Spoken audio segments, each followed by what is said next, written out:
hangi konsolu alsam diye kara kara düşünüyorsanız ya da konsolu aldık da hangi oyunu oynamalıyım diyorsanız bu video sizin için.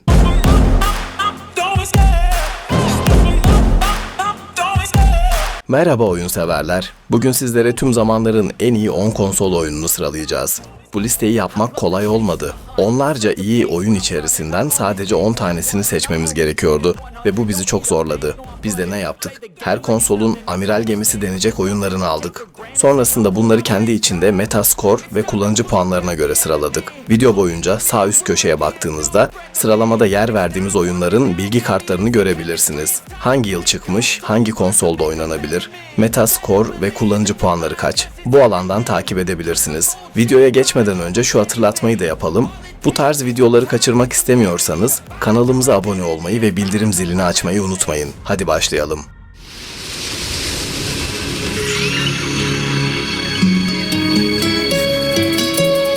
Forza Horizon açık dünya yarış oyunları arasında bir başyapıt olarak kabul edilir. Serinin 5. oyunu olan Forza Horizon 5, yarış oyunlarına getirdiği yenilikler ve sunduğu benzersiz deneyimle türünün en iyilerinden biri olarak öne çıkmaktadır.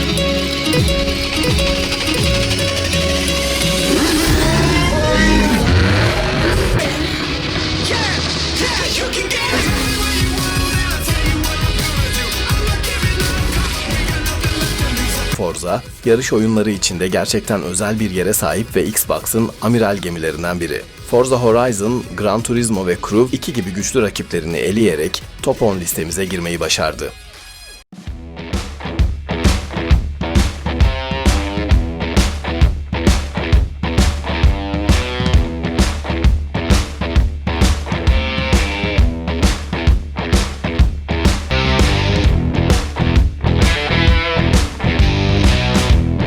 Grand Theft Auto serisi, Rockstar Games tarafından geliştirilen ve oyun dünyasında çığır açan yapımlardan biridir.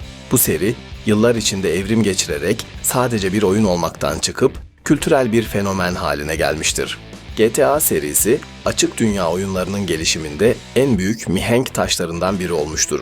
Oyunculara kısıtlamalar olmadan büyük ve detaylı bir şehirde özgürce hareket etme şansı sunar. Bu açık dünya yaklaşımı sadece şehirde dolaşmakla kalmaz, aynı zamanda yan görevler, etkileşimli karakterler ve keşfedilecek sayısız detay ile derinlik kazanır. Oyunculara kendi oyun tarzlarını oluşturma şansı tanır. GTA, basit bir suç oyunu olmanın ötesine geçerek derin hikaye anlatımı ve karakter gelişimi sunar. GTA'yı diğer oyunlardan ayıran farklardan biri de sunduğu özgürlüktür. Oyuncular ister hikayeyi takip edebilir, ister şehirde serbestçe dolaşabilir, ister mini görevlere gider veya sadece kaos çıkarabilirler. Bu özgürlük yalnızca mekaniklerle sınırlı değildir, aynı zamanda oyunculara istedikleri gibi eğlenme fırsatı sunar. Trafikte araba kullanmak, kumarhanelerde vakit geçirmek, gayrimenkul satın almak, bisiklete binmek veya şehri keşfetmek gibi aktiviteler oyunculara sadece bir hikaye değil, yaşanacak bir dünya sunar. Bir diğer önemli özelliği ise GTA dünyasının inanılmaz derecede detaylı olmasıdır. Rockstar Games bu işi gerçekten kafaya takmış bir şirket. GTA 5 ile Los Santos ve Blaine County'yi oyunculara sunarak gerçek hayata inanılmaz derecede benzeyen bir dünya yaratmış oldular. NPC'lerin günlük rutinleri, hava durumu değişimleri, trafik akışı ve çevresel detaylar oyunu yaşayan bir dünya haline getirmektedir. GTA serisi, oyuncuların yalnızca bir ana hikaye değil, içinde kaybolabilecekleri devasa bir ekosistem sunar. Bu da birçok oyuncunun oyunu tekrar oynayabilmesini sağlayan önemli bir faktördür. GTA serisi yalnızca bir oyun olmanın ötesine geçmiş, bir yaşam tarzı haline gelmiştir. Bu yıl sonuna doğru çıkacağı duyurulan GTA 6'nın tüm zamanların en iyi açık dünya oyunu olacağı düşünülüyor. Eğer özgürlük, aksiyon, hikaye ve mizah arıyorsanız GTA sizin için en iyi seçeneklerden biri. Oyun hem PlayStation hem de Xbox konsollarında oynanabilir.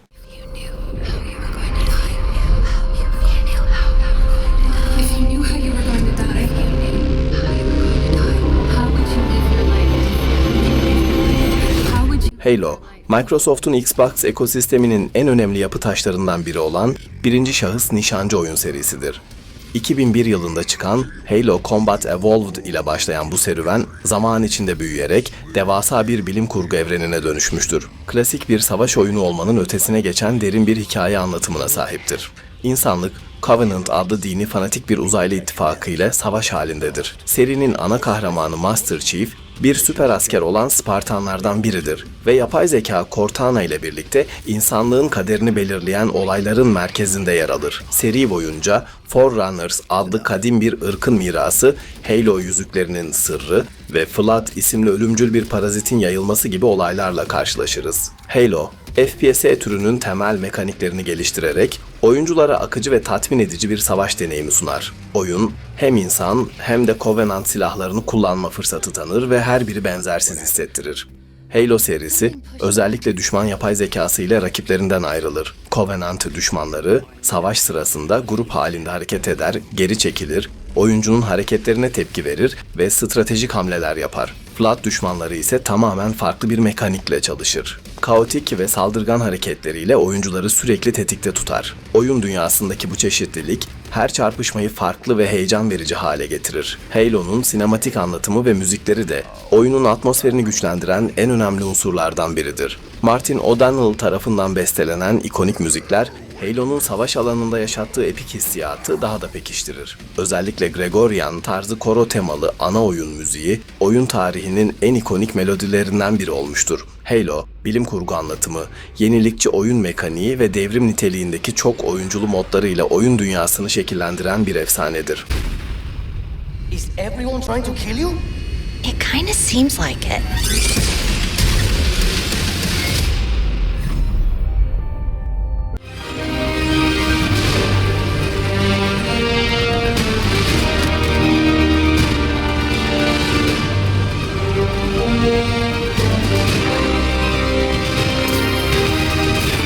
Marvel Spider-Man, Insomniac Games tarafından geliştirilen ve PlayStation için yayınlanan bir açık dünya aksiyon macera oyunudur. 2018'de yayınlanan ilk oyun hem hikayesi hem de oynanışıyla büyük beğeni topladı. Ardından gelen Spider-Man Miles Morales ve Spider-Man 2 ile seri genişledi ve derinleşti. Aynı zamanda oyunun sunduğu The City That Never Sleeps ek paketleriyle de hikaye daha zengin hale getirildi. Spider-Man oyunlarını diğer açık dünya oyunlarından ayıran en büyük özellik hareket mekanikleri. Örümcek ağlarıyla gökdelenlerin arasında süzülmek, Insomniac Games'in muazzam fizik motoru sayesinde inanılmaz akıcı ve doğal hissettiriyor. Spider-Man'in attığı ağlar gökyüzüne değil binalara tutunuyor. Bu, hareket sisteminin gerçekçi ve tatmin edici olmasını sağlıyor. Oyuncular şehri keşfederken duvarlardan koşarak süzülüp özel akrobatik hareketler yapabilir. Örümcek Adam'ın çevik yapısı oyunculara dövüş sırasında tatmin edici bir vuruş hissiyatı yaratırken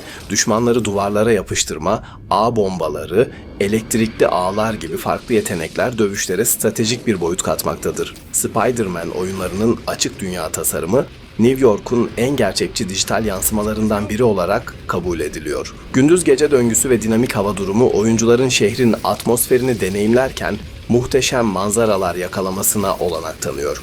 Spider-Man oyunları ana hikayenin dışında birçok ilgi çekici yan görev sunuyor. Fisk'in üstlerine baskın yapmak, gizemli suçları çözmek, Black Cat'in izini sürmek, holografik dövüş simülasyonları gibi farklı aktiviteler bulunuyor. Oyunun hikaye anlatımı, Hollywood kalitesinde seslendirmeler ve duygusal sahnelerle güçlendirilmiş. Spider-Man serisi, mükemmel oynanış mekanikleri, sürükleyici hikayesi, gerçekçi New York dünyası ve tatmin edici dövüş sistemiyle süper kahraman oyunları arasında benzersiz bir konuma sahip.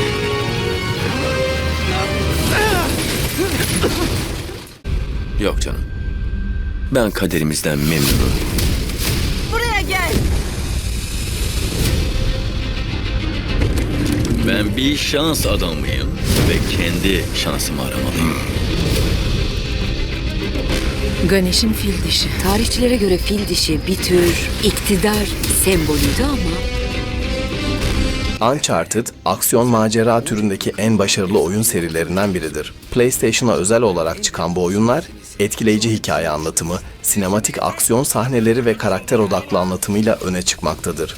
Uncharted serisi, oyunculara sadece bir oyun değil, bir film izliyormuş hissiyatı yaşatır. Nathan Drake, serinin ana karakteri olarak Indiana Jones tarzı bir hazine avcısıdır. Hikaye boyunca kardeşi Sam Drake, mentoru Sully ve eşi Elena gibi karakterlerle olan ilişkisi derinlemesine işlenir. Ne kadardır bu şeyin peşindeyiz ha? Sen ve ben. Uncharted 4 ve Kayıp Miras, PlayStation 4'ün donanım gücünü sonuna kadar kullanan, muhteşem grafikler ve detaylı çevre tasarımlarıyla göz kamaştıran yapımlardır. Sony, Uncharted'ı sadece bir oyun olarak değil, marka kimliği oluşturacak bir yapı taşına dönüştürdü. God of War ve The Last of Us gibi PlayStation'a özel oyunlarla birlikte, Uncharted serisi de Sony'nin kalitesini ve vizyonunu gösteren en iyi örneklerden biri oldu.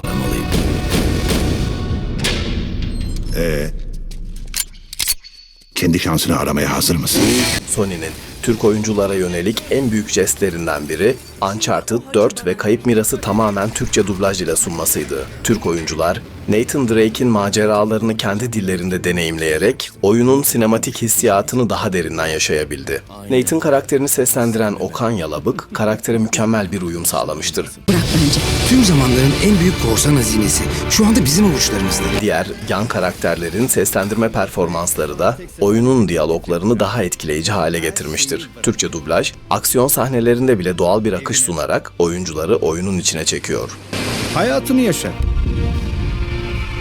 Ya da bu iş burada biter. Oyunun hikayesi, Naughty Dog'un ustalıkla tasarlanmış ışıklandırma, gölgelendirme ve çevre efektleriyle birleşerek görsel anlamda sinema kalitesinde bir deneyim sunuyor. Eğer sinematik hikayelerden, etkileyici karakterlerden ve aksiyon macera türünden hoşlanıyorsanız, Uncharted serisi kesinlikle kaçırılmaması gereken bir deneyim.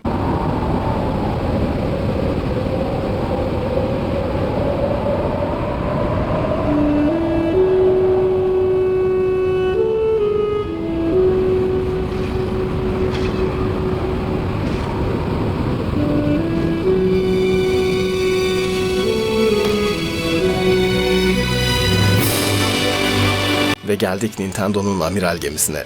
The Legend of Zelda serisi, Nintendo'nun en değerli ve en uzun soluklu oyun serilerinden biridir. Shigeru Miyamoto ve Takashi Tezuka tarafından yaratılan Zelda, yıllar boyunca evrim geçirerek her yeni oyunuyla hem oyuncuların hem de oyun dünyasının ilgisini üzerine çekmeyi başardı. Zelda oyunları sadece bir aksiyon macera oyunu olmanın ötesinde yenilikçi mekanikleri, eşsiz hikaye anlatımı ve keşif hissiyle oyun dünyasının altın standartlarından biri haline geldi. Zelda, Nintendo'nun oyun dünyasındaki yenilikçi vizyonunu temsil eder. Super Mario ile birlikte Nintendo'nun kimliğinin bir parçası haline gelen oyun, şirketin yaratıcı ve oyuncu odaklı felsefesini ortaya koyan en iyi örneklerden biridir.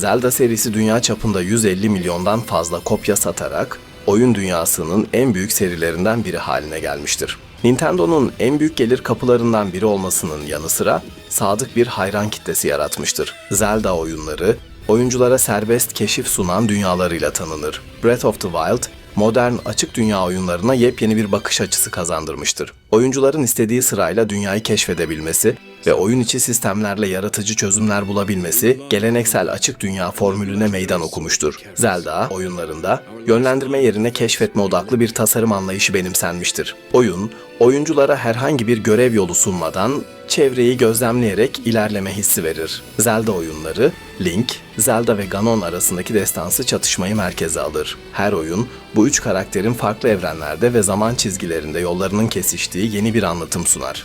The Legend of Zelda, Ocarina of Time, oyun dünyasındaki en iyi hikaye anlatımlarından biri olarak kabul edilir. Zaman yolculuğu mekaniği ve karakter gelişimiyle birçok modern oyuna ilham kaynağı olmuştur. Majora's Mask, daha karanlık ve psikolojik derinliği olan bir hikayeye sahiptir. Oyuncuların aynı üç günü tekrar yaşadığı döngü sistemi, oyun tarihinin en yenilikçi mekaniklerinden biri olarak kabul edilir. It's something only I can do. Zelda serisi, çizgisel grafik tasarımı ve benzersiz müzikleriyle de öne çıkar. Koji Kondo tarafından bestelenen müzikler, oyun dünyasında efsanevi hale gelmiş ve birçok oyun severin hafızasına kazınmıştır. Zelda serisi, oyun dünyasına yön veren en önemli yapımlardan biridir. Dark Souls, Skyrim ve Red Dead Redemption gibi oyunlar, Zelda'nın keşif ve dünya tasarımı anlayışından esinlenmiştir. Günümüz açık dünya oyunları, Breath of the Wild'ın getirdiği özgür keşif sistemini referans almaktadır. The Legend of Zelda serisi, oyunculara özgürlük, keşif, hikaye ve yenilikçi mekanikler sunan bir başyapıt olarak kabul edilir.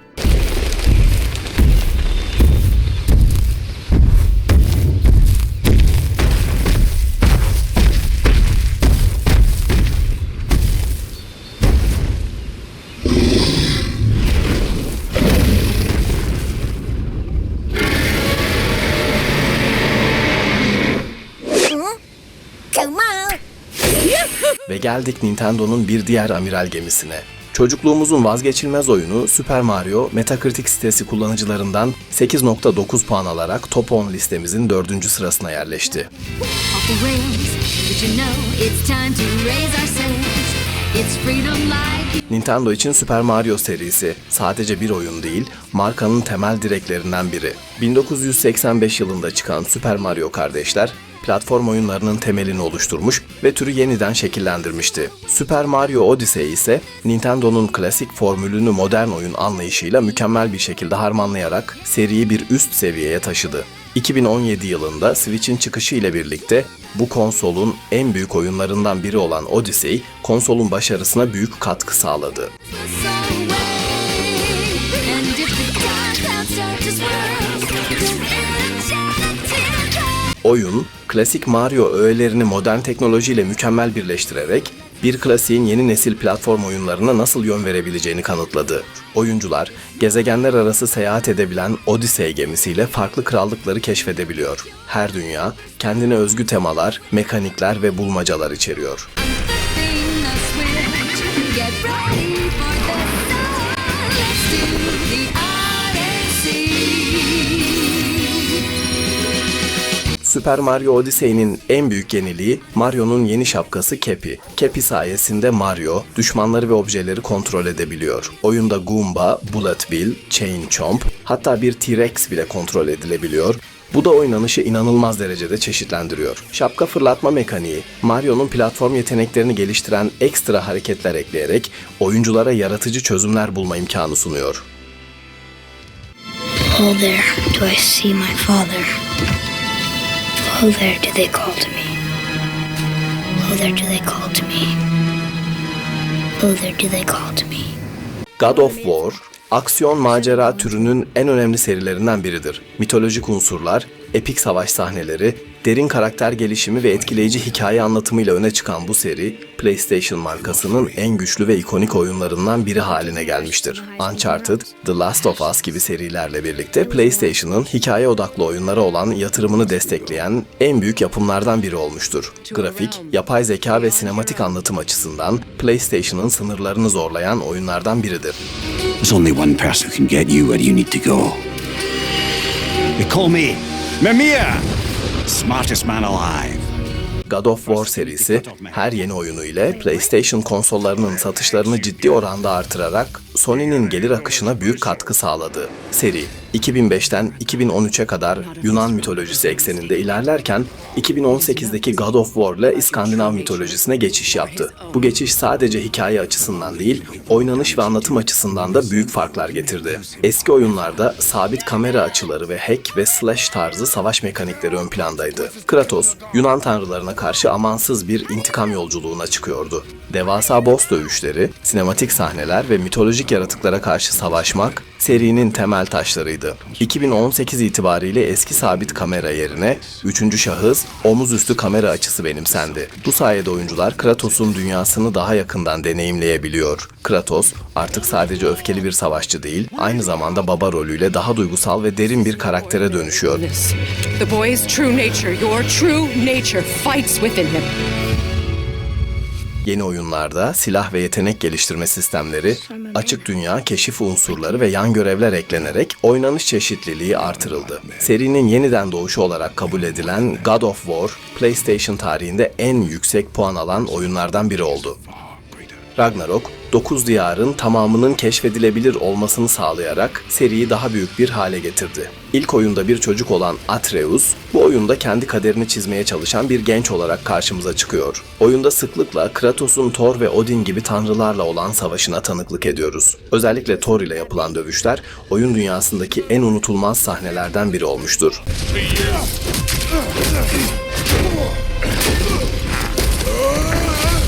You know my past. The ghost of Sparta thing.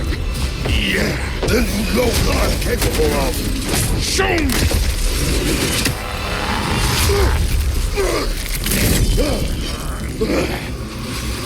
Now we gotta fight. Was hoping to see your blade. Guess they don't come.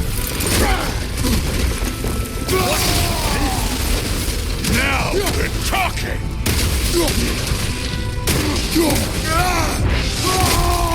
God of War serisi hem eski hem de yeni nesil oyunlara ilham kaynağı olmuş bir yapıttır. God of War sadece bir aksiyon oyunu değil, oyun dünyasının en önemli hikaye anlatım örneklerinden biri. Sony için sadece bir marka değil, PlayStation'ın oyun dünyasındaki gücünü ve prestijini gösteren bir başyapıt. Son 2 oyun ile birlikte Kratos'un hikayesi sadece savaş ve intikamdan ibaret olmayan, insan doğasına ve baba-oğul ilişkisine dair derin bir anlatıya dönüştü. Eğer epik savaşlar, duygusal hikaye anlatımı ve unutulmaz bir karakter arıyorsanız, God of War kesinlikle deneyimlenmesi gereken bir efsane. Own destiny. Şimdi küçük kız hayatta mı? Hangi kız? Ben kız falan bilmiyorum. Kız hayatta. Nerede? Kasabada.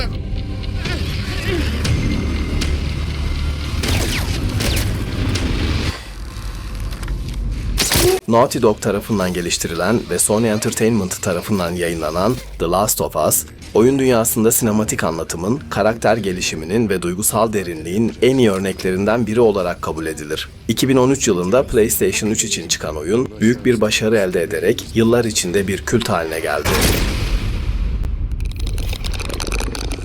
Duydun mu?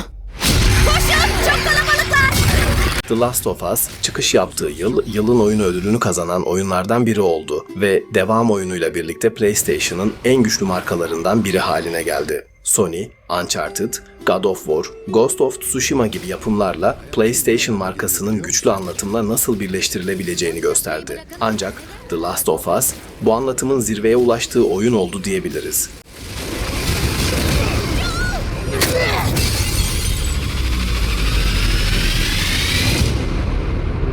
The Last of Us 2, ilk oyunun bıraktığı mirası daha da ileri taşıdı. Ancak hikayesinin karanlığı ve karakter seçimleri nedeniyle bazı oyuncular arasında tartışmalara yol açtı. Oyun, Joel ve Ellie'nin kıyamet sonrası dünyada hayatta kalma mücadelesini anlatıyor. Ancak bu sadece bir zombi hayatta kalma hikayesi değil, insan doğasının, ahlaki seçimlerin ve duygusal derinliğin işlendiği bir başyapıt. Gustavo Santaolalla tarafından bestelenen müzikler, oyunun atmosferine derinlik katıyor. Oyunun duygusal anlatımını destekleyerek oyuncuları hikayeye daha fazla çekiyor.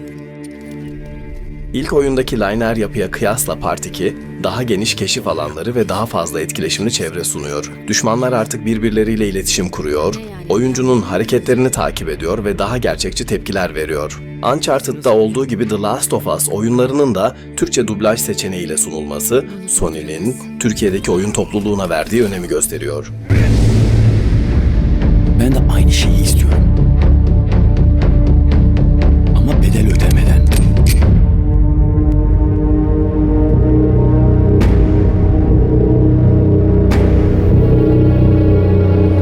Umarım başarırsın.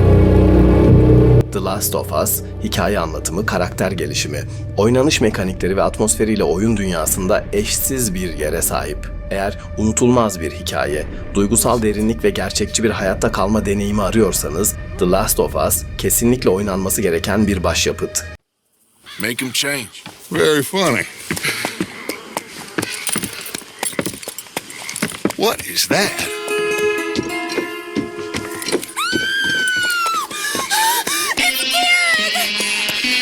What the hell have they done to me?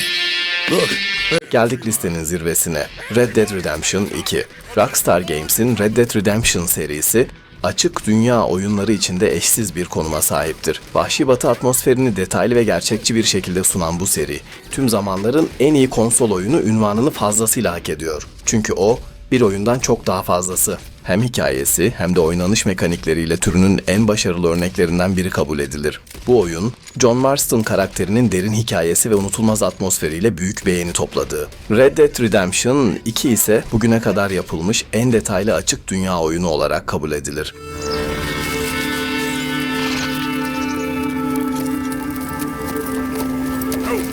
Oyunun ana karakteri Arthur Morgan.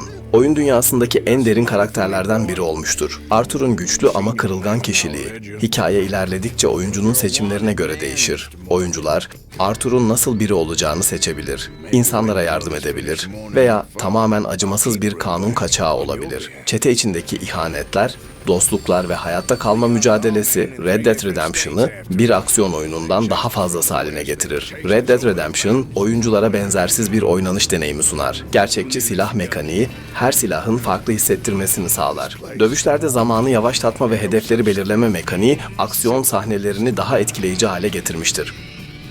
Oyundaki vahşi yaşam, doğal döngüler içinde hareket eder. Hayvanlar birbirleriyle etkileşime girer. Avcılar ve avlar arasındaki ilişki gerçekçidir. Oyundaki NPC'ler kendi hayatlarını yaşar, çalışır, avlanır ve sosyal etkileşim kurar. Oyuncunun eylemlerine göre tepki veren bir dünya yaratılmıştır.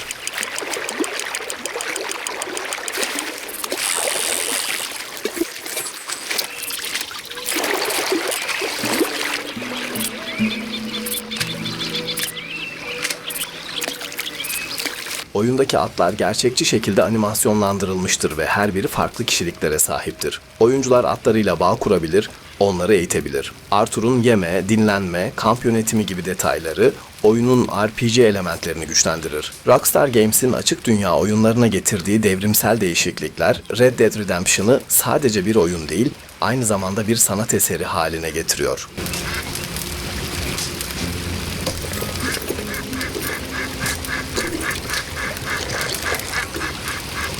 Tüm zamanların en iyi 10 konsol oyunu listesinin sonuna geldik. Bu listede olmayan ama olması gerektiğini düşündüğünüz favori oyunlarınızı yorumlar kısmında belirtebilirsiniz. Listemizdeki oyunları yayınlandıkları platformlara göre ayrıştırdığımızda PlayStation konsolunun Sony Exclusive oyunlarıyla diğer konsolların bir adım önüne geçtiğini söyleyebiliriz.